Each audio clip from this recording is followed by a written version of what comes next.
أعوذ بالله من الشيطان الرجيم.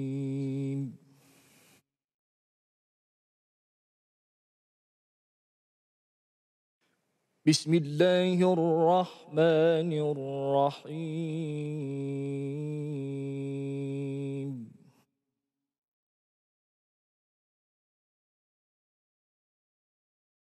وإذ بوأنا لإبراهيم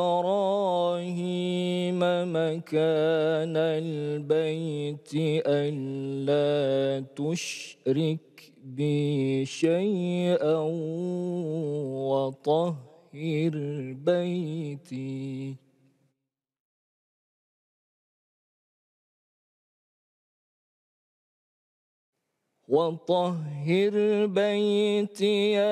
للطائفين والقائمين والركع السجود.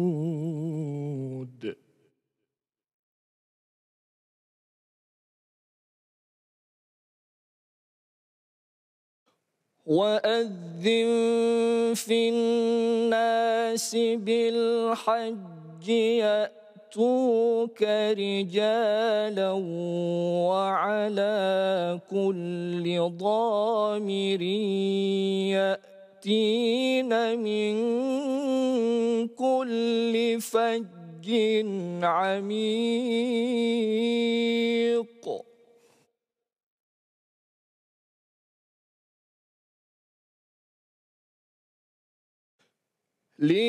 ليشهدوا منافع لهم ويذكروا اسم الله في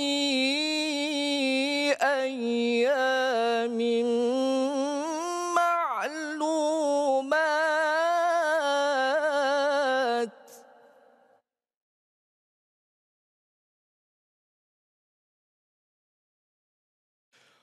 ويذكر اسم الله في أيام معلومات على ما رزقهم من بهيمة الأنعام.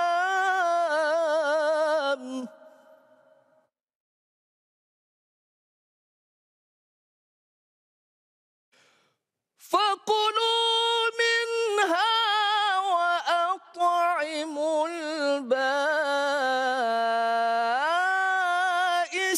الفقير.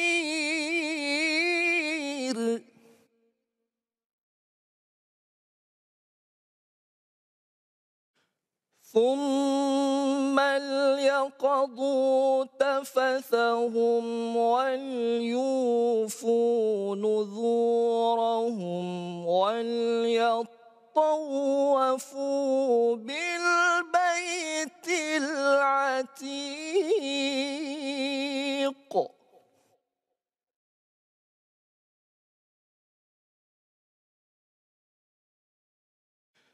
ذلك ومن يعظم حرمات الله فهو خير له عند ربه.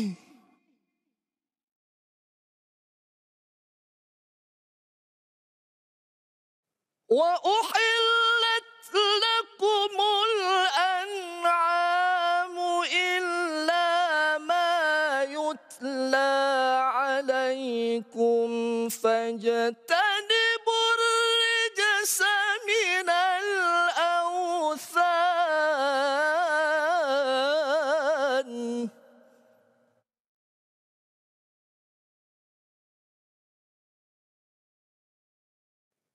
فاجتنبوا الرجس من الأوثان واجتنبوا قول الزور.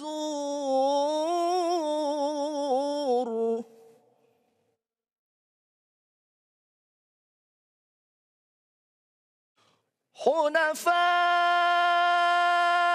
لله غير مشركين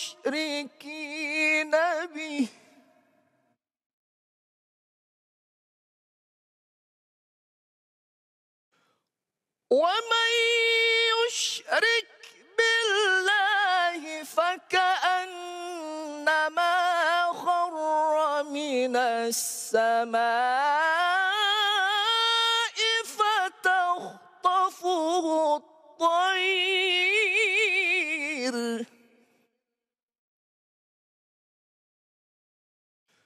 فتخطفه الطير أو تهوي به الريح في مكان سحيق. صدق الله العظيم.